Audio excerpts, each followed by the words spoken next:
Hello, कैसे आप लोग। मैं बता दूं, मैं बहुत अच्छा हूं। तो मैं जेपी सर, मैं आज आप लोग को कराऊंगा cost of capital. Cost of capital आप लोग का एग्जाम के लिए बहुत ही इंपॉर्टेंट है। बहुत सारे स्टूडेंट ने मुझे रिक्वेस्ट किया कि सर कॉस्ट ऑफ कैपिटल के आप लोग ऊपर आप एक वीडियो बनाओ। तो मैंने आज डिसाइड किया कि कॉस्ट ऑफ कैपिटल आप लोग को इसका जो भी फुल्ली कंसेप्ट है मैं आप लोग का वो क्लियर कर दूंगा। तो ये कॉस्ट ऑफ कैपिटल बहुत ही इंपॉर्टेंट चैप्टर है आप लोग के एग्जाम के लिए, और यहाँ से एक 10 मार्क्स का श्योर क्वेश्चन आएगा। ठीक है, तो आप लोग इसको स्किप मत करना, पूरा वीडियो को देखना आप लोग, तो 10 मार्क्स आप लोग का एग्जाम में तो श्योर हो जाएगा। तो चलो हम लोग स्टार्ट कर लेते हैं। तो कॉस्ट ऑफ कैपिटल, तो सबसे पहले क्या है, कॉस्ट ऑफ कैपिटल होता क्या है, पहले हम लोग को ये जानना जरूरी है कि कॉस्ट ऑफ कैपिटल क्या होता है। तो cost of capital, cost of capital का मतलब हो गया कि अगर हम लोग कहीं से भी कैपिटल अगर अरेंज करते हैं अपने बिजनेस को चलाने के लिए, तो उसका कॉस्ट क्या पड़ेगा। मतलब अगर हम लोग मान लीजिए बैंक से लोन लिया 3 लाख का, और बैंक को अगर हम लोग 10% करके इंटरेस्ट पे कर रहे हैं, तो इसका मतलब ये हम लोग का कॉस्ट ऑफ कैपिटल क्या हो रहा है, 10% है। तो कोई भी बिजनेसमैन का एम होता है कि जो उसका कॉस्ट ऑफ कैपिटल होता है उसके ऊपर उसको अर्न करना है, तभी तो वो प्रॉफिट जनरेट कर पाएगा ना। अगर हम लोग ने बैंक से 10 लाख लोन लिया और उस पर हम लोग 10% करके 1 लाख हम लोग इंटरेस्ट पे कर रहे हैं, तो हम लोग का मोटिव होना चाहिए कि हम लोग कम से कम 1 लाख से ज़्यादा कमाएं, तभी तो हम लोग बैंक को 1 लाख का इंटरेस्ट पेमेंट करने के बाद में हम लोग का पास में सरप्लस बचेगा। तो इसको हम लोग बोलते हैं कॉस्ट ऑफ कैपिटल। ठीक है, तो अभी आप लोग का एग्जाम सामने है, मैं बहुत ज़्यादा डिटेल में नहीं जाऊँगा, मैं जैसे कि इसका ओवरव्यू दे दिया कि कॉस्ट ऑफ कैपिटल क्या होता है। तो कॉस्ट ऑफ कैपिटल में हम लोग को सीखना क्या क्या है। तो एक तो होता है कॉस्ट ऑफ डेब्ट, कॉस्ट ऑफ डेब्ट। उसके बाद में नंबर 2 हो गया cost of preference share, cost of preference shares. उसके बाद नंबर 3 है cost of equity, cost of equity. और नंबर 4 हो गया weighted average cost of capital, weighted average cost of capital, cost of capital. तो ये 4 टॉपिक्स है टोटल इस चैप्टर में। ठीक है, कॉस्ट ऑफ डेब्ट, कॉस्ट ऑफ प्रेफरेंस शेयर या कॉस्ट ऑफ प्रेफरेंस कैपिटल भी हम लोग बोल सकते हैं, कॉस्ट ऑफ इक्विटी, और उसका बाद weighted average cost of capital. तो एग्जाम के लिए आप लोग को कॉस्ट ऑफ डेब्ट इंपॉर्टेंट है, cost of preference share important है, और weighted average cost of capital important है। कॉस्ट ऑफ इक्विटी अगर आप लोग स्किप भी कर देते हैं तो काम चल जाएगा। ठीक है, तो सबसे पहले हम लोग कॉस्ट ऑफ डेब्ट, कॉस्ट ऑफ डेब्ट के बारे में हम लोग बात करते हैं। तो कॉस्ट ऑफ डेब्ट, डेब्ट का मतलब क्या होता है, डेब्ट का मीन्स हो गया कर्ज, लोन। ठीक है, तो कंपनी क्या है, या तो बैंक से लोन लेती है या फिर डिवेंचर इशू करके लोन लेती है। ठीक है, तो डिवेंचर कंपनी इशू करती है, उसके थ्रू फंड रेज करती है। तो डिवेंचर में क्या होता है कि कंपनी जो भी फंड रेज करती है तो उन लोगों को क्या होता है कि एवरी ईयर इंटरेस्ट देना पड़ता है। ठीक है, तो उसको जितना इंटरेस्ट कंपनी पे करती है ना, तो उसको हम लोग बोलते हैं कॉस्ट ऑफ डेब्ट। ठीक है, तो कॉस्ट ऑफ डेब्ट निकालने का कॉस्ट ऑफ डेब्ट, तो इसमें 2 है। ठीक है, आप लोग भी मेरे साथ करते जाना। तो एक तो हो गया cost of irredeemable, cost of irredeemable डेब्ट, और दूसरा हो गया कॉस्ट ऑफ रिडीमेबल डेब्ट, कॉस्ट ऑफ रिडीमेबल डेब्ट। तो कॉस्ट ऑफ इरिडीमेबल डेब्ट क्या होता है, इरिडीमेबल का मतलब होगा कि जो डिवेंचर रिडीम नहीं होगा during the life time of the company, debenture जो रिडीम नहीं होगा उसको हम लोग बोलते हैं कॉस्ट ऑफ, उसको हम लोग बोलते हैं इरिडीमेबल। और रिडीमेबल क्या होता है, जो एक सर्टेन टाइम के बाद में क्या होगा, तो रिडीम हो जाएगा। ठीक है, तो हम लोग को दोनों ही सीखना है कि कॉस्ट ऑफ इरिडीमेबल डेब्ट कैसे निकाला जाता है और कॉस्ट ऑफ रिडीमेबल डेब्ट हम लोग कैसे निकालते हैं। ठीक है, तो हम लोग एक एक करके सीखेंगे। सबसे पहले हम लोग कॉस्ट ऑफ इरिडीमेबल डेब्ट हम लोग सीखेंगे।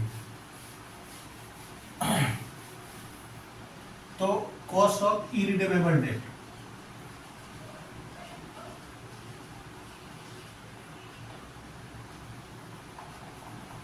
कॉस्ट ऑफ इरिडीमेबल डेब्ट, कॉस्ट ऑफ इरिडीमेबल डेब्ट। तो इसका फॉर्मूला होता है कॉस्ट ऑफ इरिडीमेबल डेब्ट का KDA, माने कॉस्ट ऑफ डेब्ट after tax equal to 1/NP 1 - T। ठीक है, तो I by N P 1 minus T. तो आई का मतलब हो गया यहाँ पे इंटरेस्ट जो हम लोग डेट के ऊपर में पे करेंगे हम लोग। एनपी का मतलब हो गया नेट प्रोसीड्स, नेट प्रोसीड्स, ठीक है। और टी का मतलब हो गया टैक्स रेट, टी का मतलब हो गया टैक्स रेट, ठीक है। तो आई का मतलब हो गया इंटरेस्ट, इंटरेस्ट का मतलब होता है कि हम लोग ने डिवेंचर के ऊपर में हम लोग इंटरेस्ट कितना पे करना है, तो उसको हम लोग बोलते हैं आई इंटरेस्ट। उसके बाद में एनपी, एनपी का मतलब हो गया नेट प्रोसीड, नेट प्रोसीड्स का मतलब होता है कि डिवेंचर इशू करके आपको कितना पैसा मिला, ठीक है, कितना अमाउंट रियलाइज हुआ, तो उसको हम लोग बोलते हैं नेट प्रोसीड्स। और टी का मतलब हो गया टैक्स रेट। उसके बाद में तो नेट प्रोसीड्स हम लोग कैसे निकालेंगे, नेट प्रोसीड्स, तो नेट प्रोसीड निकालने का हो गया कि अमाउंट रिसीव्ड,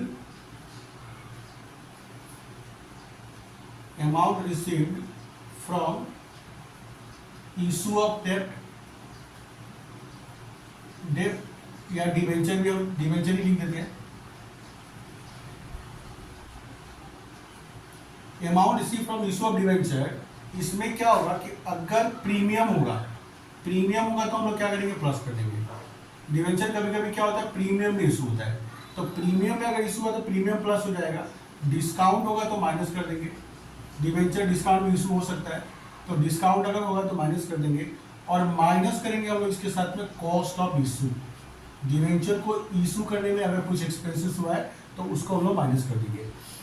तो इसमें मतलब क्या होगा कि डिवेंचर का जो फेस वैल्यू है, ठीक है, उस फेस वैल्यू को हम लोग लेंगे, उसके बाद में उसमें हम लोग प्रीमियम प्लस कर देंगे, डिस्काउंट माइनस करेंगे और कॉस्ट ऑफ इशू को माइनस कर देंगे, ठीक है। तो एक बार बताया तो मैं कि प्रीमियम और डिस्काउंट दोनों साथ में नहीं हो सकता है। अगर प्रीमियम होगा तो डिस्काउंट नहीं होगा, और डिस्काउंट होगा तो प्रीमियम नहीं होगा। तो प्रीमियम होने से आप लोग प्लस कर देना, डिस्काउंट होने से माइनस कर देना, ठीक है। और कॉस्ट ऑफ इशू हमेशा क्या होता है, माइनस ही होता है, ठीक है। तो ये है formula cost of debt after tax निकालने के लिए, I by N P 1 minus T, ठीक है। तो उम्मीद करता हूँ आप लोग लिख लिया होगा, ठीक है। तो हम लोग इसके बेसिस पे हम लोग सम करते हैं।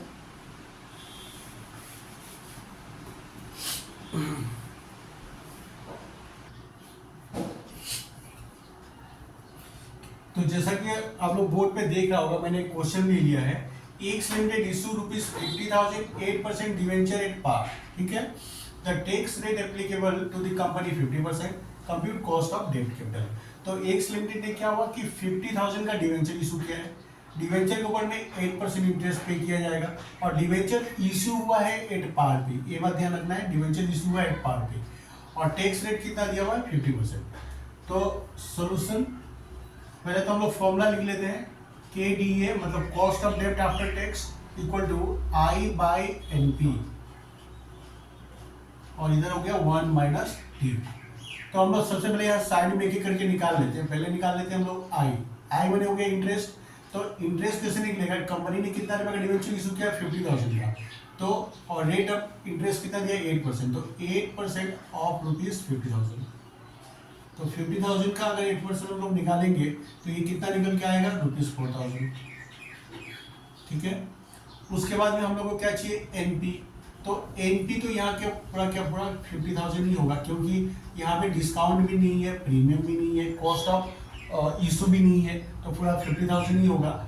और उसके बाद में क्या है, टी, टी बने हो गया टैक्स रेट। तो टैक्स रेट कितना है 50%, तो 50/100, इसलिए इसको हम लोग इस तरह से भी लिख सकते हैं 0.50, ठीक है।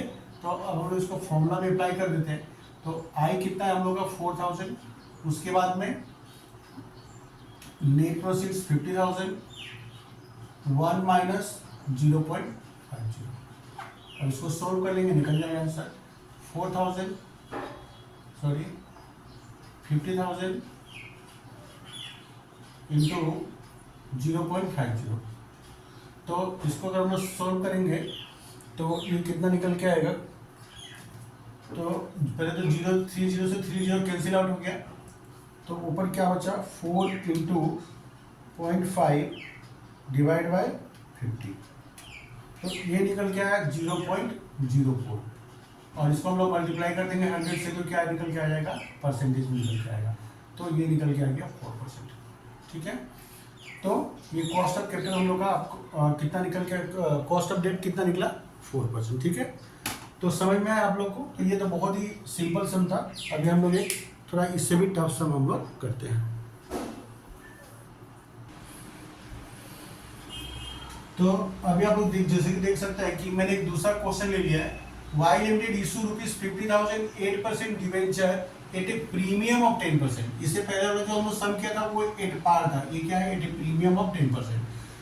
The tax rate applicable to the company is 60%। Tax rate कितना है, 60%। हम लोग को निकालना है, क्या निकालना है, कंप्यूट कॉस्ट ऑफ डेब्ट कैपिटल। तो सॉल्यूशन सेम उसी तरह से हम लोग पहले फॉर्मूला लिख लेंगे, K B equal to I by N P 1 minus T. ठीक है, तो सबसे पहले हम लोग साइड में निकाल लेते हैं। तो आई क्या होगा, 8% ऑफ 50,000,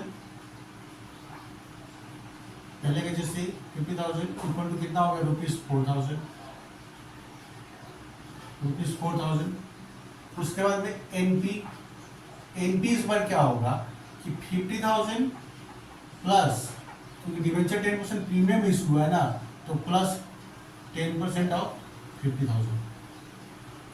प्रीमियम क्या होगा, प्लस हो जाएगा। तो 50,000 प्लस 5,000 कितना हो जाएगा, 55,000। 50,000 और 50,000 का 10% 5,000, 55,000।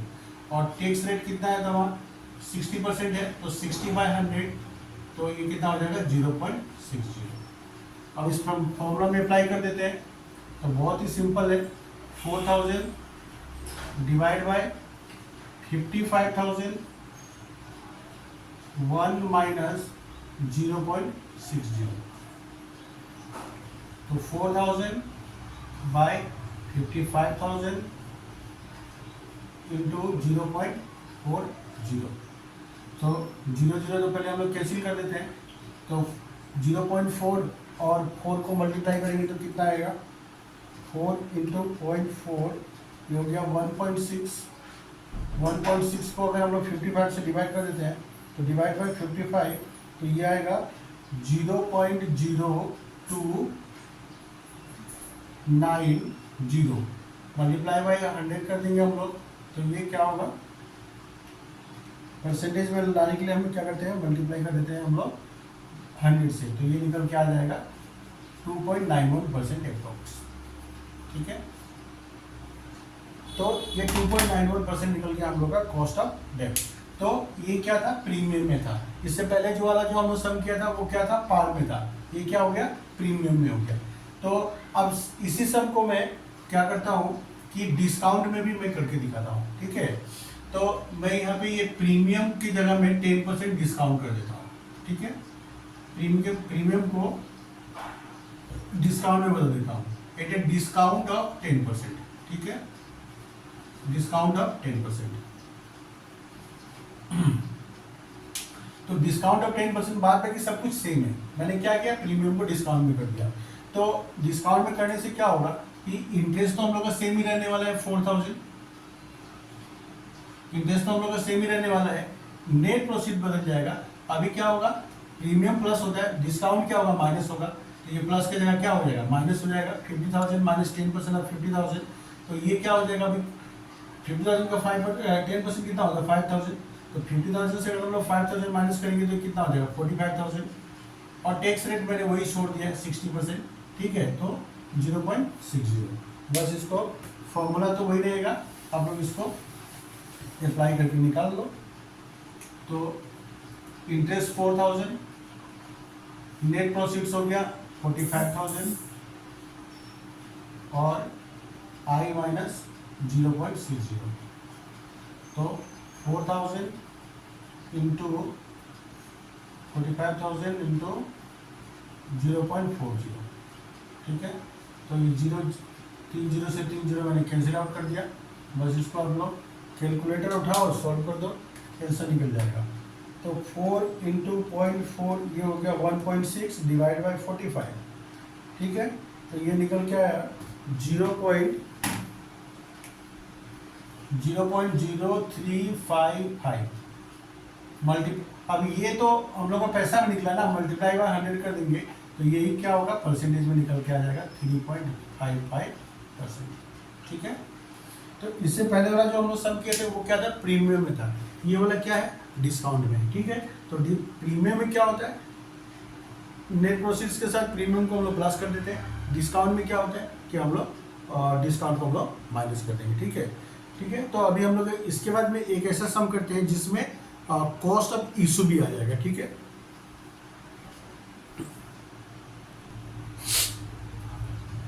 तो आप लोग बोर्ड पे देखिए, मैंने एक दूसरा क्वेश्चन ले लिया है। तो इस क्वेश्चन को अभी हम लोग पढ़ते हैं। B limited issue rupees 1,09,000 debenture at a premium of 10%। तो कॉस्ट ऑफ इशू आर 2%। तो इसमें क्वेश्चन में कॉस्ट ऑफ इशू भी दिया हुआ है। The tax rate applicable is 60% और टैक्स रेट दिया है 60%। हम लोग को निकालना है क्या है, कॉस्ट ऑफ डेट कैपिटल। तो बस सबसे पहले formula KDA equal to I/NP 1 minus T।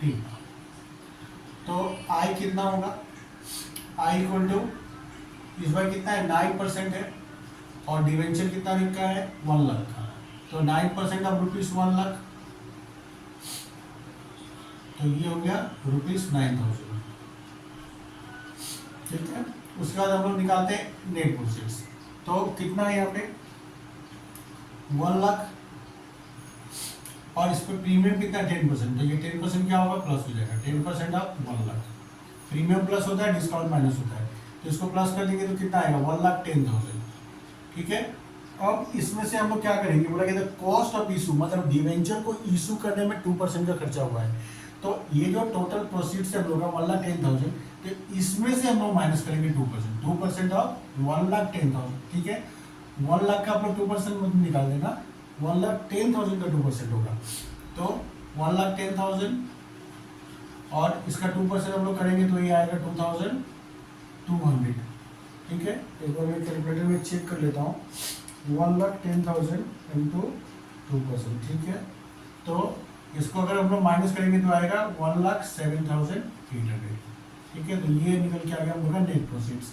और टी तो आप लोगों को पता ही है 0.60, 60% है, तो मैंने डायरेक्ट 0.60 लिख दिया। तो आई कितना है 9,000, 1,07,800। बस ये पार्ट आप लोग ने कैलकुलेट कर लिया ना, तो इसमें कुछ नहीं है। इंटू 1 माइनस 0.60, तो 9,000 डिवाइड बाय 1,07,800 इंटू 0.40। बस इसको हम लोग सॉल्व कर देंगे। तो 9 एक ही बार मैं कर देता हूँ, 9,000 इंटू 0.40 डिवाइड बाय 1,07,800। तो ये निकल के आया 0.0334। ठीक है, मल्टीप्लाई बाय 100 कर देंगे तो ये निकल के आ जाएगा। तो ये हो गया 3.34%। 3.34%। तो ये निकल के आ गया हम लोग का कॉस्ट ऑफ डेब्ट कैपिटल। तो इस क्वेश्चन में प्रीमियम भी था और कॉस्ट ऑफ इशू भी था। तो प्रीमियम हम लोग ने क्या हुआ, प्लस कर दिया, और कॉस्ट ऑफ इशू हम लोग ने माइनस कर दिया। तो ये हम लोग का निकल के आ गया। तो ये था कॉस्ट ऑफ इरिडीमेबल डेब्ट। इरिडीमेबल का मतलब कि जो रिडीम नहीं होता है।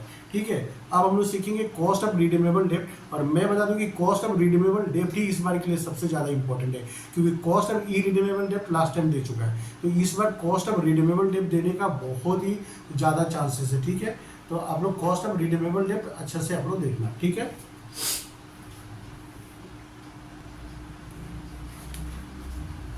तो कॉस्ट ऑफ रिडीमेबल डेब्ट। ठीक है, तो सबसे पहले हम लोग इसका फॉर्मूला लिख लेते हैं। तो इसमें दो चीज होता है, एक तो होता है before tax cost of redeemable डेब्ट, कॉस्ट ऑफ रिडीमेबल डेब्ट। ठीक है, तो इसका फॉर्मूला होगा KDB। DB लिखने का मतलब बिफोर। ठीक है, तो ये होगा I, इसका formula I plus 1/n RB minus NP। ठीक है, divide by 1/2 RB plus NP। ठीक है, अब आप लोग सोच रहे हो कि आरबी क्या होता है, एनपी क्या होता है, तो मैं बताऊंगा आप लोग को कि आरबी और एनपी क्या होता है, ठीक है। अभी हम लोग number B, after tax cost of redeemable debt, दोनों में पहले लिख लेता हूँ, फिर मैं बताता हूँ कि ये सबका मीनिंग क्या होता है रिडीमेबल डेट। तो इसके लिए हम लोग क्या लिखेंगे, के डी ए, तो इसमें क्या होगा, आई 1 माइनस टी, ठीक है। उसके बाद सब कुछ सेम ही है, 1/n R B minus N P, और नीचे में क्या हो जाता है, एवरेज हो जाता है R 1/2 R B plus N P, ठीक है। तो यहाँ पे क्या होगा, आर बी का मतलब होता है redeemable value, redeemable value, redeemable value का मतलब हो गया कि किस प्राइस पे रिडीम किया जाएगा। रिडीम का मतलब भी बहुत लोग को नहीं पता होगा, रिडीम का मतलब होता है रिफंड ऑफ मनी। जब डिवेंचर कंपनी इशू करता है तो उसका पैसा क्या होता है, कंपनी एक सर्टेन टाइम के बाद में रिफंड कर देता है, तो उसको हम लोग बोलते हैं रिडीमेबल, मतलब रिफंड ऑफ मनी।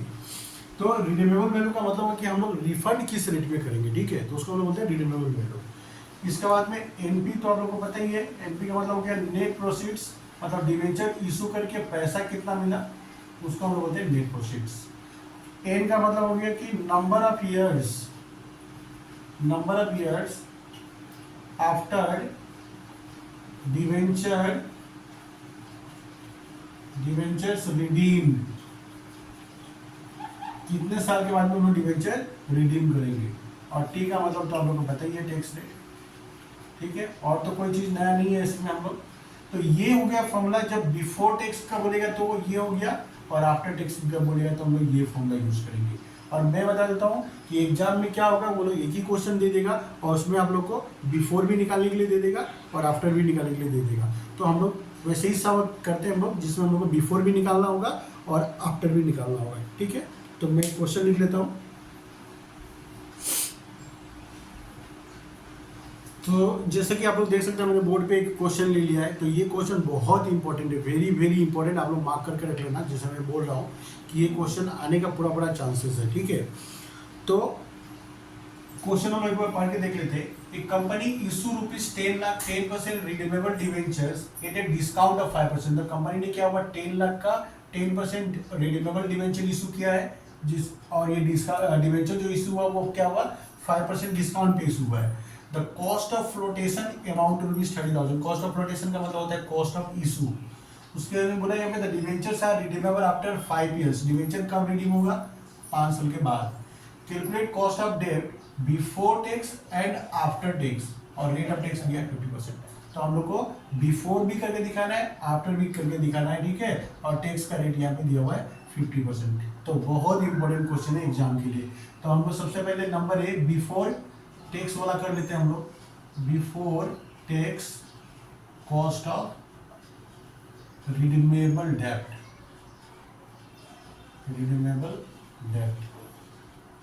ठीक है। तो formula KDB equal to I plus 1/n sorry RB minus NP divide by 1/2 RB plus NP, ठीक है। फॉर्मूला मैंने लिख लिया। तो अब पहले साइड में हम लोग एक एक करके निकाल लेते हैं। तो एन मतलब मैंने क्या बताया था कि डिवेंचर कितने साल के बाद में रिडीम होगा। तो यहाँ पे बोला ना डिवेंचर 5 ईयर्स के बाद में रिडीम होगा, तो ये हो गया 5 ईयर्स। तो एन का वैल्यू निकल गया 5 ईयर्स। आई मैंने हो गया इंटरेस्ट। तो कंपनी यहाँ पे कितना डिवेंचर इशू किया, 10 लाख का, और रेट ऑफ इंटरेस्ट कितना है 10%। तो 10% ऑफ 10 लाख, कंपनी ने 10 लाख का डिवेंचर इशू किया है और उसमें उसको एवरी ईयर 10% इंटरेस्ट पे करना पड़ेगा।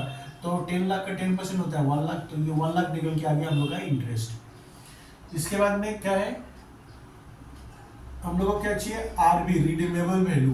तो रिडीमेबल वैल्यू हम लोग को देखना पड़ेगा कि डिवेंचर कैसे रिडीम हो रहा है। डिवेंचर पार में रिडीम हो रहा है, प्रीमियम में रिडीम हो रहा है, या डिस्काउंट में रिडीम हो रहा है, ठीक है।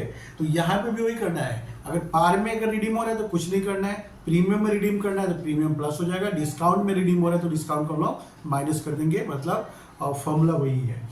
तो यहाँ पे क्या हो रहा है कि बोला कि the debentures are redeemable after 5 years। बोला कि डिवेंचर 5 years के बाद में रिडीम करेगा, पर उसके बाद में बताया नहीं कि डिवेंचर पार में रिडीम होगा, प्रीमियम में रिडीम होगा कि डिस्काउंट में रिडीम होगा। तो हम लोग हमेशा यही मान के चलते हैं जब कुछ नहीं बोला है तो डिवेंचर पार में रिडीम होगा। तो इसका मतलब है कि कंपनी ने डिवेंचर इशू करते समय डिवेंचर होल्डर से कितना रुपया लिया था, 10 लाख। तो रिडीम करते समय भी कंपनी को क्या करना पड़ेगा, 10 लाख ही रिटर्न करना पड़ेगा। दैट मीन्स रिडीमेबल वैल्यू हम लोग का क्या निकल के आएगा, 10 लाख।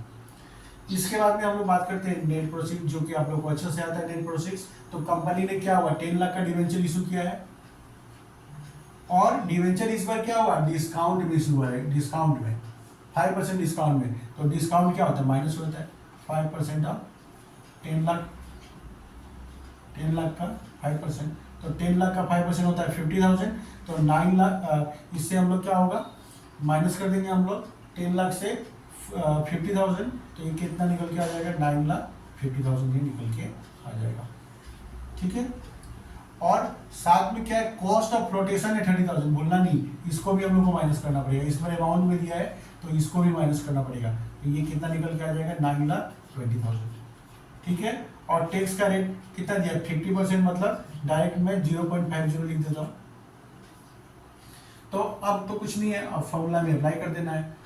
आई कितना निकला हम लोग का, इंटरेस्ट कितना निकला हम लोग का, आई 1 लाख प्लस 1/5।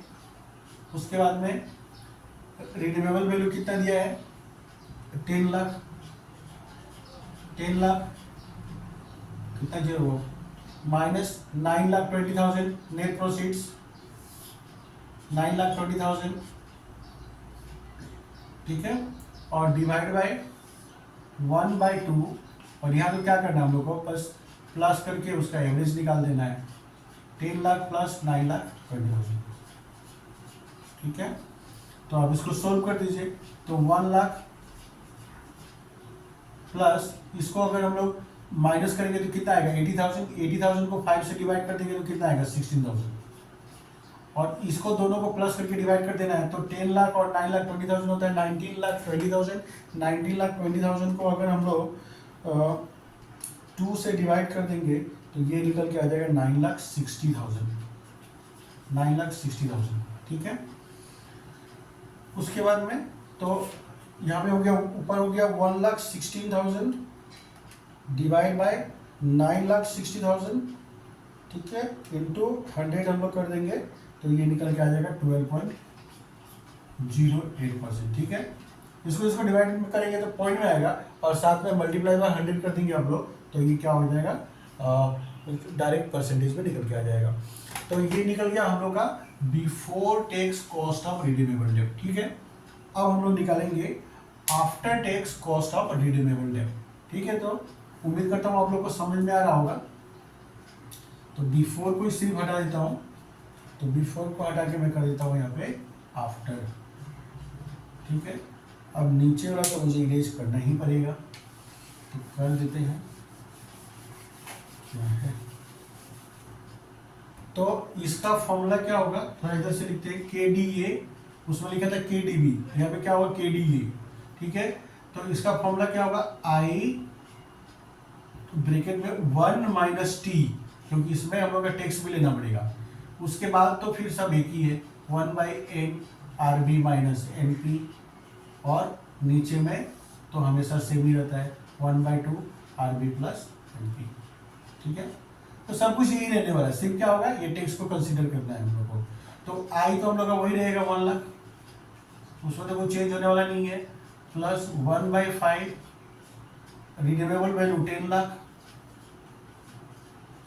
और नेट प्रोसीड हो गया 9,20,000। ठीक है, और नीचे में 1/2 10 लाख प्लस 9,20,000। ठीक है, तो अब इसको सॉल्व कर देना हम लोग को। तो ऊपर तो क्या होगा 1 लाख, प्लस इसको सॉल्व करेंगे तो सॉरी, इसमें हम लोग का वो टैक्स लेना रह गया, सॉरी मैं टैक्स को कंसीडर करना भूल गया, कोई बात नहीं, अभी कर देते हैं। तो 1 लाख माइनस 1 माइनस टेक्स कितना है 0.50 प्लस 1/5 और इसको भी मैं हटा ही देता हूँ, स्पेस का थोड़ा कमी हो रहा है। वैसे तो हम लोग को याद ही है कौन सा कितना है, 1/5 10 lakh, redeemable value 10 lakh, net proceeds कितना है 9,20,000 डिवाइड बाय 1/2 10 लाख प्लस 9,20,000। तो अब इसको सोल्व कर देंगे तो ये क्या हो जाएगा 1 लाख, और इसको हम लोग क्या होगा 1 से 0.50 माइनस करेंगे तो क्या होगा 0.50। तो 1 लाख को अगर हम लोग 0.50 से अगर हम लोग मल्टीप्लाई करेंगे तो क्या होगा 50,000 आएगा, 50,000। ये तो सोल्व करने से 16,000 आएगा, आप लोगों को पता ही है। और इसको अगर हम लोग दोनों को प्लस करके डिवाइड बाय 2 करेंगे तो कितना आएगा 9,60,000। ठीक है, तो अब ये क्या हो गया 50 प्लस 16 66,000, 66,000 डिवाइड बाय 9,60,000। ठीक है, मल्टीप्लाई बाय 100 कर देंगे तो एक के बाद डायरेक्ट हम लोग का जो चाहिए आंसर वही निकल के आ जाएगा 6.875%, 6.875%। ठीक है, तो ये निकल गया आपका after tax cost of redeemable debt. ठीक है, तो इससे पहले हम लोग सीखा था बिफोर वाला और ये सीखा हम लोग आफ्टर वाला। तो कॉस्ट ऑफ डेब्ट में इतना ही है, तो कॉस्ट ऑफ डेब्ट पार्ट मैंने आप लोगों का पूरा फुल्ली खत्म कर दिया।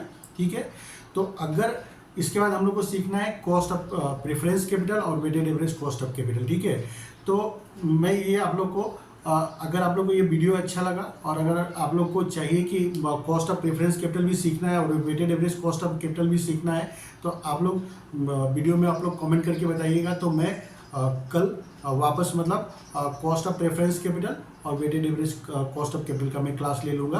तो ये पूरा चैप्टर आप लोग का अच्छा से खत्म हो जाएगा और 10 मार्क्स आप लोग का श्योर हो जाएगा। अगर आप लोग बोलिएगा तो मैं लाइव क्लास भी ले लूँगा, अगर 10 स्टूडेंट भी अगर ज्वाइन करते हैं तो मैं लाइव क्लास में भी आके ले लूँगा। ठीक है, तो आप लोग कमेंट करके बताना कैसा लगा और कॉस्ट ऑफ प्रेफरेंस कैपिटल और वेटेड एवरेज का क्लास लेना है नहीं लेना आप लोग जरूर बताना, तो फिर अकॉर्डिंगली हम लोग उससे काम करेंगे। ठीक है, मिलते हैं हम लोग नेक्स्ट वीडियो में, तब तक के लिए बाय बाय, और लाइक और सब्सक्राइब आप लोग जरूर करना। ठीक है।